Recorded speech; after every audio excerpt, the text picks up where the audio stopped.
it's like there's a whole nother language with large multifamily syndication.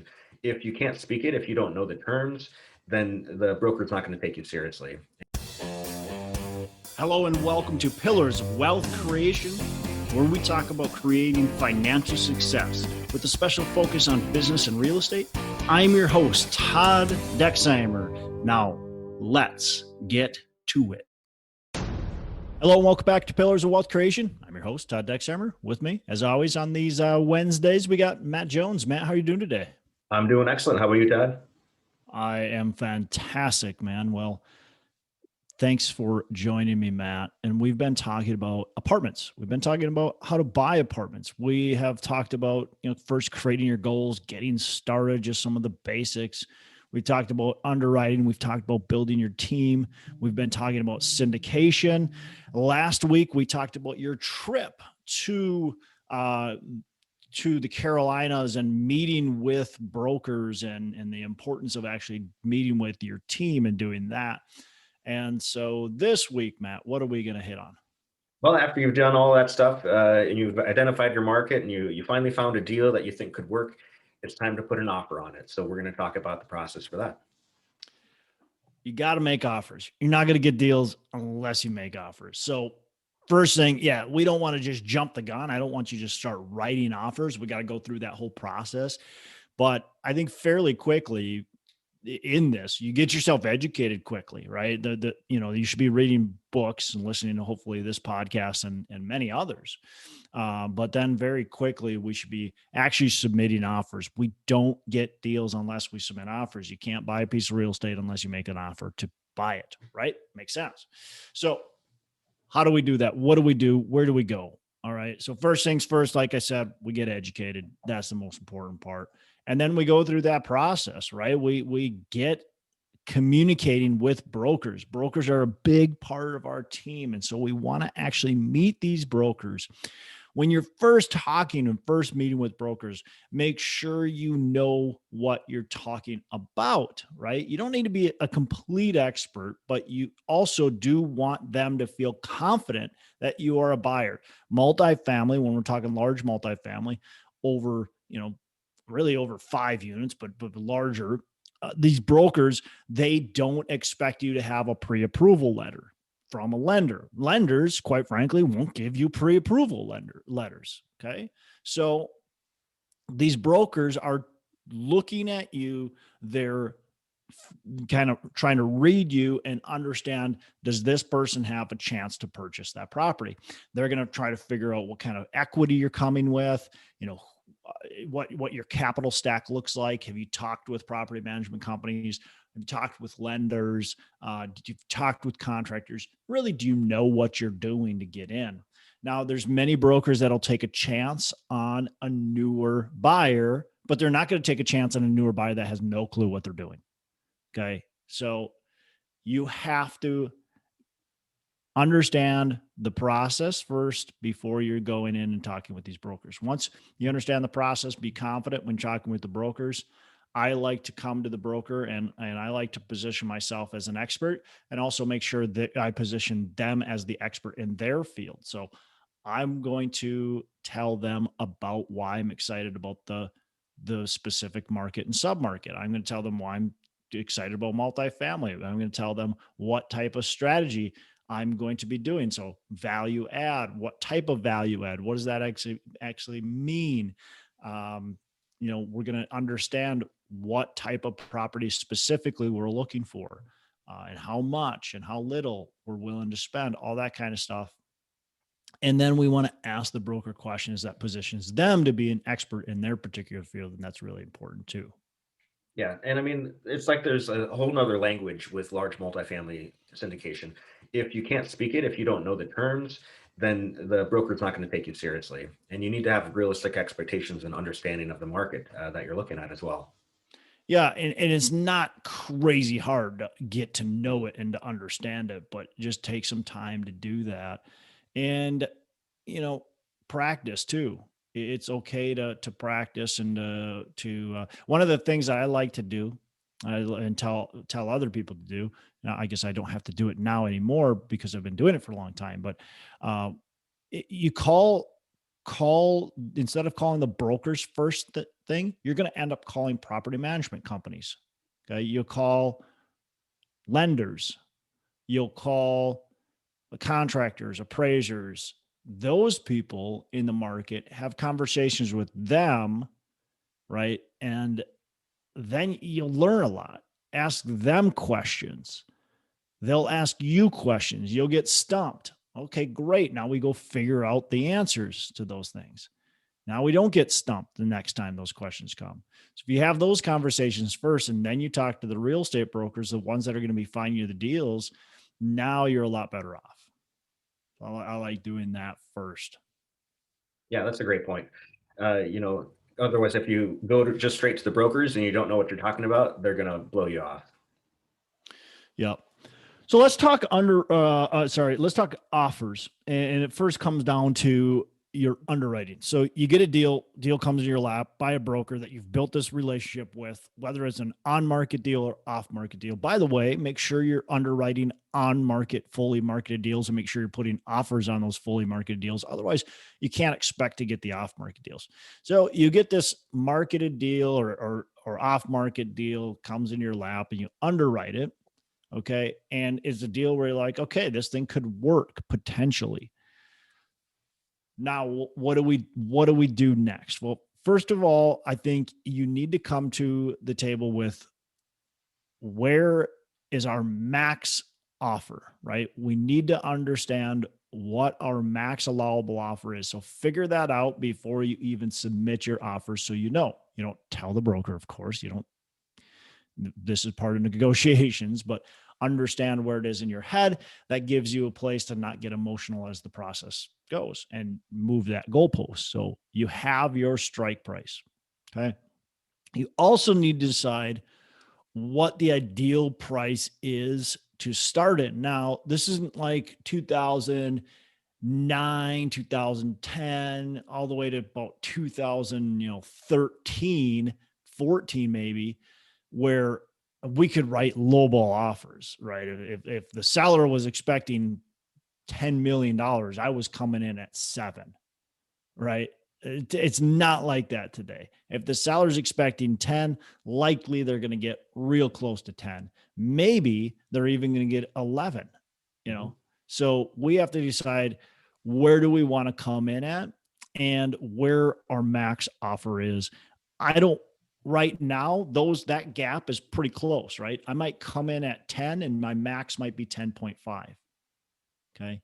Sometimes, especially if it's off market, I might even come in right where I need to be. If I know the seller is expecting 10.5 and I know this thing's going to get really competitive, just to get this deal wrapped up, if I'm okay with paying 10.5, I might come in at 10.5. I might even come in at 10.7 if I'm okay with paying 10.7, right? So sometimes we just don't want to mess around. We want to get the deal tied up as quickly as we possibly can. Let's not take time to negotiate, because time is money and is potentially between losing the deal and gaining the deal. Yeah. And as I'm preparing to potentially put in an LOI, I ask the broker, what's the whisper price? And I ask them some questions about my assumptions for my underwriting to make sure I'm getting an accurate depiction of what we're going for. Yeah. And I'm going to ask them, who the other buyers are. Even if it's quote unquote off market. Hey, how many buyers have you shopped this to? Oh, we've shopped it to 7 different buyers. Okay, great. Out of those 7, how many are making an offer right now? All right. So that's the way I know how competitive we really are. Now, can the broker lie to you? Yeah, the broker can lie to you, but you got to take that into consideration and understand who you're dealing with and go from there. So. Yep. And I've seen some deals have like 75 different offers on them. So. Yeah. I've seen some deals get crazy amount of offers, and that's just how it is. And again, you got to have your strike price. You've got to know where you're coming in and where you're not going to go up to, or where your stopping point is. One thing I'll say too about when we talk about making offers, before we dive deeper, is sometimes it's okay to make an offer, even though you're a ways away from the whisper price, or the offering price. just to create a better relationship with the broker. So a lot of times if I'm off by a good margin to over 10%, I'm just going to talk to the broker and say, hey, I'm pretty far off on this one, but if it helps you out, I'm willing to make an offer. And a lot of times they're like, yeah, let's do it, because that does a couple things. First of all, it might allow them to have an offer to bring to the to the seller, to actually talk him down from his price. Okay. The other thing it does is the broker said, we're going to be getting offers. Well, now they got an offer that they can present. It gives them credibility. So they like that a lot of times. So, but if I'm far off, I'm going to say that's going to be the conversation. Hey, I'm pretty far off. What do you think? I'm coming in at, I know the seller's thinking 10 million, but I'm coming in at, 8.6, what do you think? Is it even worth it? That's my strike price, by the way. That sounds like a good way to add value to the brokers so that they're going to be more willing to work with you in the future. The more offers you write, to an extent, but when you start writing offers, the brokers start to take you serious. They see that you want to buy properties. If you never write offers, you're never on their brain, right? They never think about you. And if they're not thinking about you, well, then you think you're going to get a deal? Probably not. Yep, exactly. So once you got your price points and your expectations, then you can write a letter of intent, or LOI, which is the offer. Yeah. And you have a specific form that you use, or the one that you created at least. How would our listeners find, the type of wording that they want to use for theirs? Yeah. I mean, I think how mine was created quite simply is I probably just went to Google and typed in, commercial letter of intent, multifamily letter of intent, found a handful of them and just kind of combined them together and crafted them to fit my need. Uh, I'm pretty sure that's how I did it. I don't think there was anything special. Now I've had my attorney review it, just say, hey, am I missing anything? Is there anything in here I need to add or take out? Um, and that's it. It's fairly simple. Now you could have an attorney draft the entire thing. It's going to cost you a little bit more money. Um, but again, you want it to be special, or you want it to be working for what you're looking for. But we want to include, purchase price, some general terms. We want to include what we want to what our expectations are for due diligence, timeframes for closing, timeframes for stuff like that. Most letter of intents are anywhere between 1 and 3 pages. And it's not a binding contract. It's not the purchase and sale agreement. So it's just the letter of intent to purchase, and something we can kind of almost a handshake agreement. And then we go to the draft table for the purchase and sale agreement. Very good. And do you ever include like multiple options for the purchasing? Yeah. Yeah. Obviously, that I do. So good question. Yeah, absolutely. So, it a little bit depends, Matt, on who my seller is, but I'm going to try to feel the seller out as much as I can to what they're looking to achieve and give them options. And so I've done a lot of different creative, uh, purchasing and ways to write these up. And most of the time the seller wants the straight, cash offer, right? What I'm going to finance it, obviously, but they don't want any type of creative financing to stay in the deal any which way. So typically they're just going to want to get paid. Okay. But not always.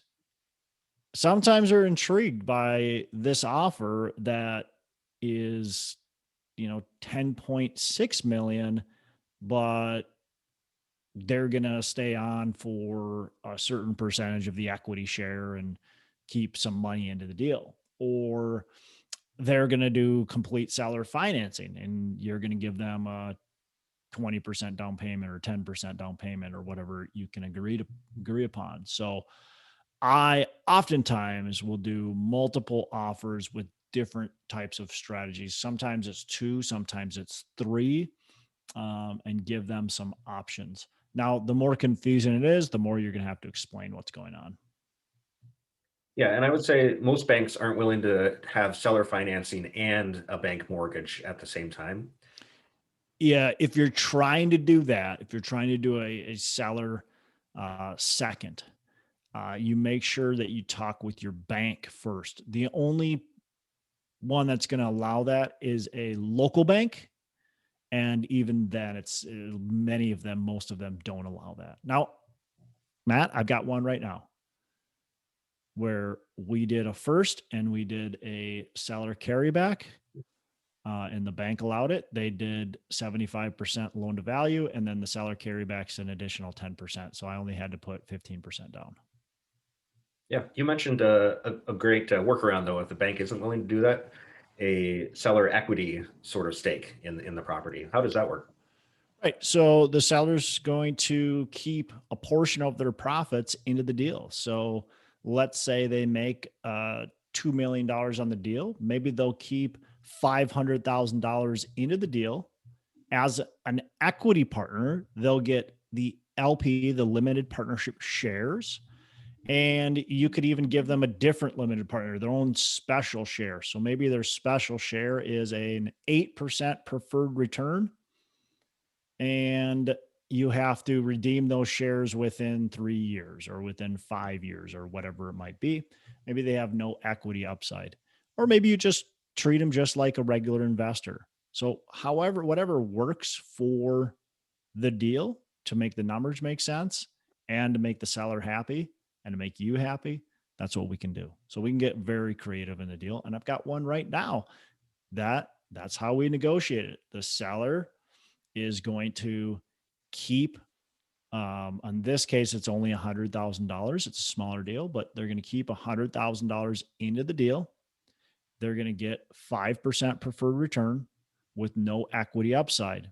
After 3 years, that we are going to buy their shares out. So we're going to pay them their $100,000 back, and any interest that they haven't been paid to that point, that's 5% on their original investment.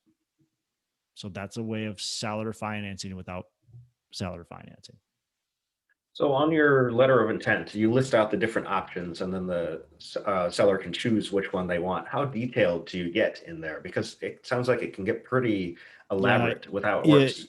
Yeah. So like in this case, we weren't extremely detailed. We did have an additional sheet that we attached um, to it that was a little bit more detailed, but then we had a couple conversations with the sellers and their attorneys to kind of finalize exactly how it was going to look so they could get comfortable with the setup. Gotcha. Yep. All right. So once you submit the LOI to the broker, then what happens? Yeah, I mean, then you say your prayers, and you wait to hear from the deal. Now, once you submit that offer, depends on what it is. If it's a fully marketed deal, though, when we're talking about large multifamily, you're going to go into potentially several rounds of negotiations. So what'll happen is the first round submitted. Let's say we got 15 offers that are submitted. They're going to pick the best. Let's call it 5. Okay, they're going to pick the highest 5, and the broker's going to call you up and go, "Hey, congrats! Yeah, you made it to the second round. Now's the time to raise your offer." A lot of times they'll kind of give you a little bit of, we're seeing that, just expecting it to go to, into the whatever 10.8, $10.9 million range. I know you're only at 10.2, but if you can get up there, you're probably going to get to the final round or maybe get the deal. So then you go do that, submit, and then there's a third round oftentimes. And in that third round, and this could happen in the second round, depends on the seller. But in that second or third round, you're typically going to have an interview with the seller. The seller is going to be asking you questions, and you're going to be able to ask them questions. The seller is getting comfortable with who you are. You're getting comfortable with them and the deal. They want to make sure you've actually seen the deal. They want to make sure you understand the deal. They want to make sure you actually have a business plan together. They don't necessarily care. You might go, well, why would they care?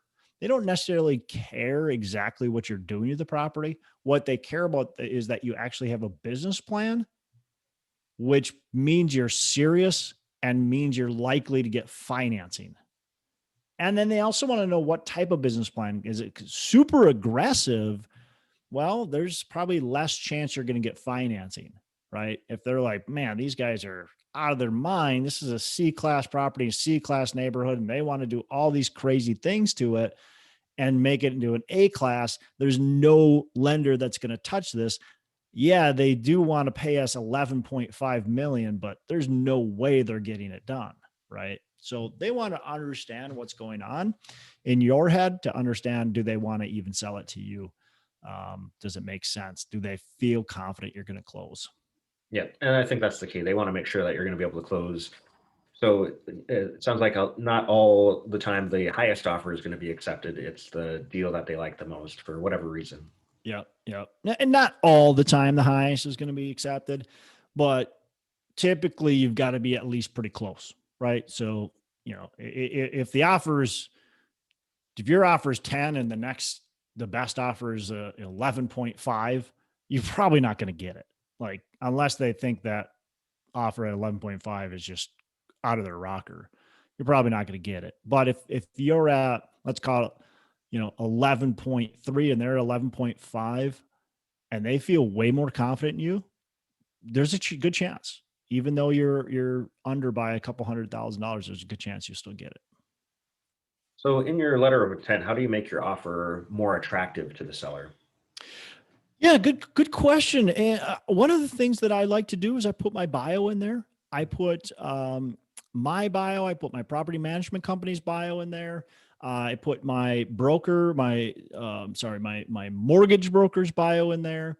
I'll put my contractor's bio in there. So anybody who's going to be a part of the transaction, I'm going to put their bio in there, and give them kind of a reason why we are a strong buyer. So I want them to know who we are and want them to feel good about selling to us. I think that's really important. Make the letter of intent really clean, right? The other thing that you can do a couple things. And this all depends on the market and how bad you want the deal.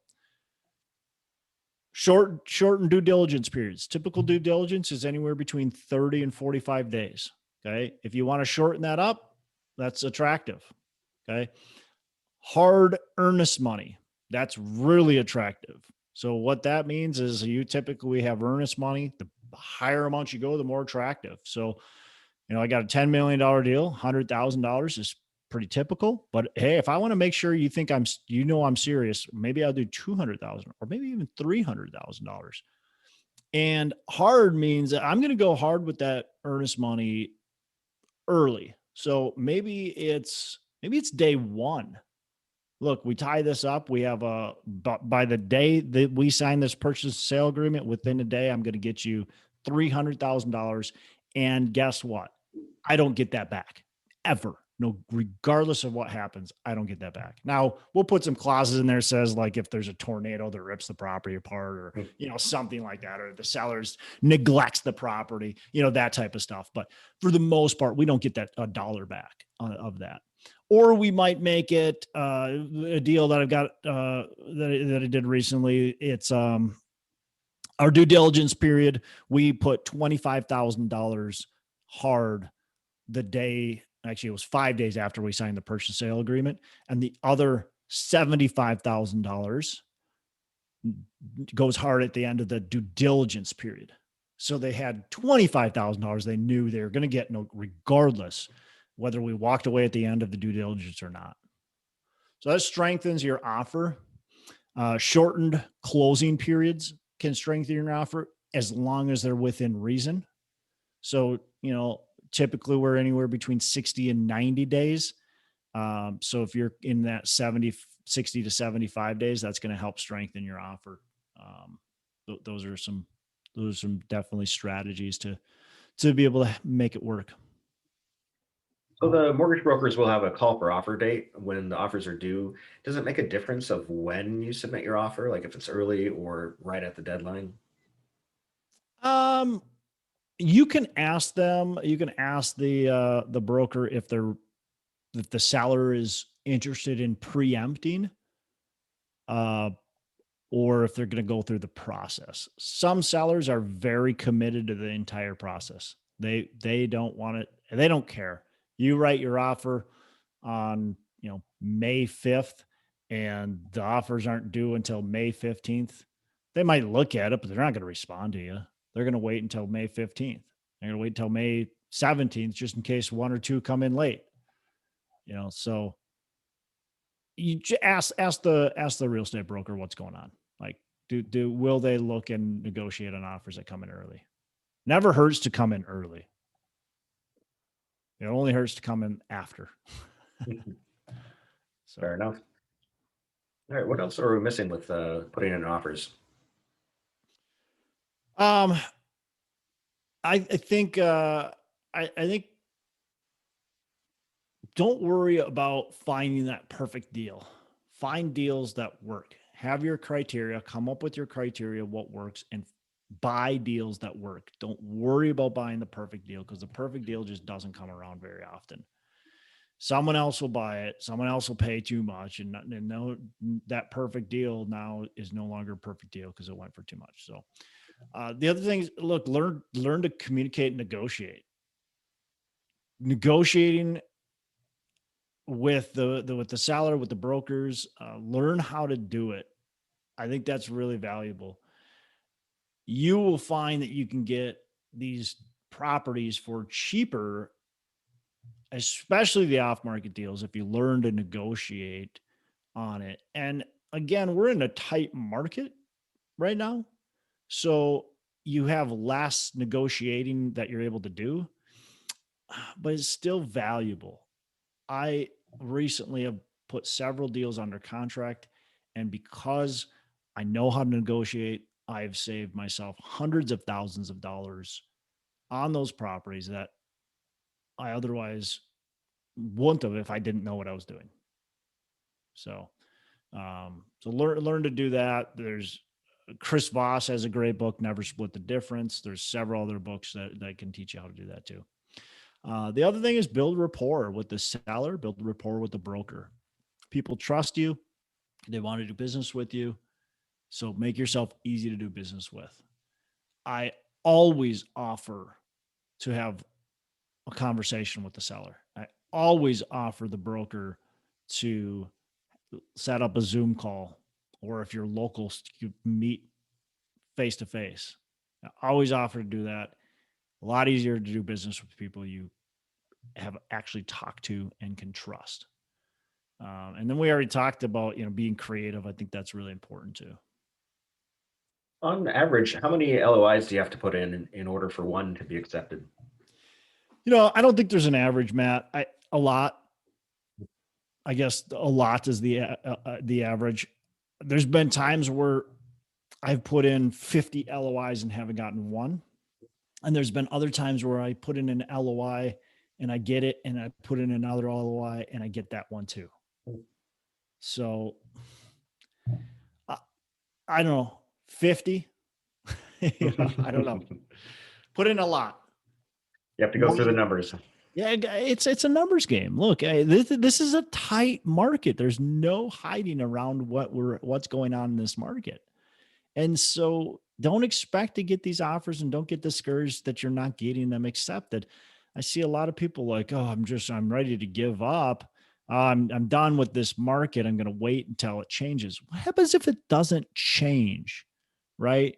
There's several people I know that stopped buying in 2015, 2016, 2017, 2018. I know people that I bet I know at least 8 people, 10 people, maybe even, that have stopped buying real estate because the prices have gotten too high. And some of them have been waiting for 6 years now to buy real estate because the prices keep going up. Now, they may look really smart in the end, but how much equity, how much opportunity did they miss? And what's the likelihood that things would go south on them if they bought the right way, right? If they bought the way we talk about for cash flow, long-term, and setting yourself up for success. Yeah, great advice. Cool. Get those offers out there. You're not going to get deals if you don't write offers. So get those LOIs out, make your offer, and go from there. Say a prayer. Well, I'm excited. Let's get some more LOIs in. Let's do it. All right, Matt, you have a fantastic rest of the day. Make every day Saturday. Thanks, you too. Hey, thanks so much for listening. I appreciate you being a loyal listener. I would love to have you go on to our Facebook page and subscribe, give us a thumbs up, go on to iTunes or wherever you listen and give us a rating and review. Don't forget to subscribe.